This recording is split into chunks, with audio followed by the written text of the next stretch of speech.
Welcome to Teja 7 నమస్తే తెలంగాణ. ఇవాళ వార్తలు చేసుకున్నట్లయితే రిక్రూట్మెంట్ రహస్యం, జిఆర్ఎల్పై గోప్యత ఎందుకు, 3 నెలలైన ప్రకటించకపోవడంలో అనుమానాలు, టెట్ ఫలితాలు విడుదల, పేపర్ 1లో 67.13%, పేపర్ 2లో 34.18 క్వాలిఫై, అర్హులకు ఒకసారి డిఎస్ఏకి ఉచిత దరఖాస్తు, అనర్హులకు ఉచిత డిసెంబర్ టెట్ అప్లికేషన్, అర్హత సాధించిన 15,000 మంది టీచర్లు, ఉద్యోగ బదిలీలో కొత్త ఆప్షన్, లోకల్ స్టేటస్ ఆప్షన్ ఇవ్వాలని నిర్ణయం, 14 నుంచి 30 వరకు ఆన్లైన్ దరఖాస్తులు, 317 జియోలో కేబినెట్ కమిటీ నిర్ణయం. ఏపీ ముఖ్యమంత్రిగా బాబు ప్రమాణం, 25 మందితో మంత్రివర్గం ఏర్పాటు, మంత్రుల్లో 17 మంది కొత్త వారికి చోటు, జనసేన నుంచి 3, బీజేపీ నుంచి 1 స్థానం. కార్యక్రమానికి హాజరైన ప్రధాని, కేంద్ర మంత్రులు. నేడు సీఎంగా బాధ్యతలు చేపడుతున్న చంద్రబాబు. తమిళసై అమిత్ షా మందలింపు, చంద్రబాబు ప్రమాణ స్వీకారంలో పిలిచి కోపడ్డ బీజేపీ అగ్రనేత అమిత్ షా. కువైత్లో భారీ అగ్ని ప్రమాదం, 41 మంది భారత్ వలస కార్మికులు దుర్మరణం, కిక్కిరేసిన భవనంలో ప్రాణాలు తీసిన పొగ. కౌలు రైతు ఆత్మహత్య కాలం కలిసిరాక అప్పులు తీర్చలేక జయశంకర్ భూపాల్పల్లిలో విషాదం. హైదరాబాద్ అయోధ్య విమానం రద్దు, డిమాండ్ లేకపోవడంతో నిలిపివేసిన స్పైస్ జెట్.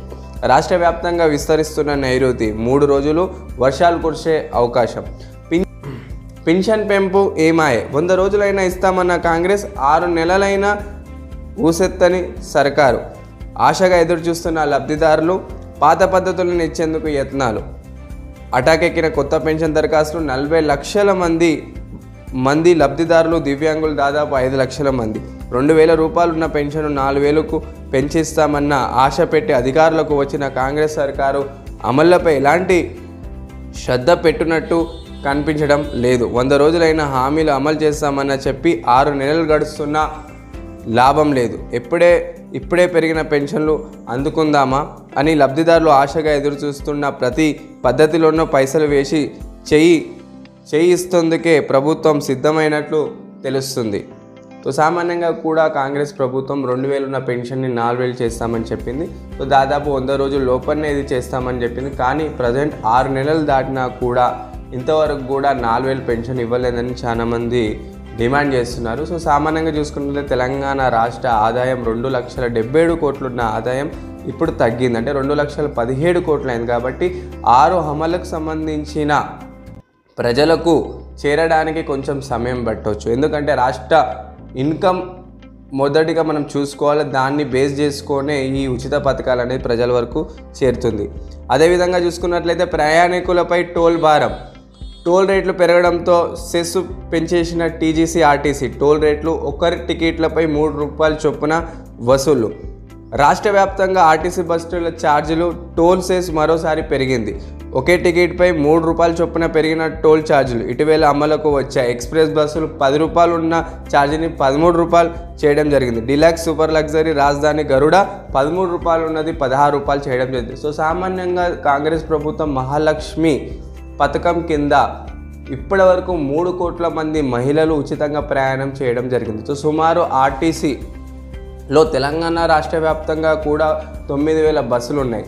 దాంట్లో 55 లక్షల మంది ప్రయాణం చేస్తుంటారు. సుమారు 55 లక్షల మంది ప్రయాణం చేస్తుంటారు. దీంట్లో ఉచితంగా ప్రయాణం చేసే వాళ్ళ సంఖ్య 3 కోట్ల పైన ఉంది. కాబట్టి ఇప్పుడు ఉచిత ప్రయాణం వల్ల చాలా వరకు ఆర్టీసీకి నష్టమే. ఇక్కడ చూసుకున్నట్లయితే 55 లక్షల మందికి 3 రూపాయల చొప్పున పురుషులకు వేసుకుంటే ఒక టికెట్ మీద దాదాపు 1,65,00,000 తెలంగాణ ఆర్టీసీకి లాభం అనేది జరుగుతుంది.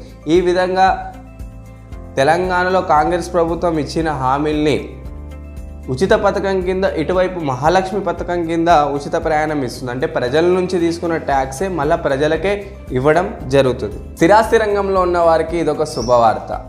హైదరాబాద్ హెచ్ఎండి పరిధిలో ఉన్న 4 జోన్లు ఇప్పుడు 8 జోన్లకు మారబోతుంది. స్థిరాస్తి రంగంలో ఉన్న వాళ్ళు ప్రస్తుతం ఈ సమయంలో ఇన్వెస్ట్మెంట్ చేసుకుంటే అధిక లాభాలు వచ్చే అవకాశం మనకు కనిపిస్తుంది.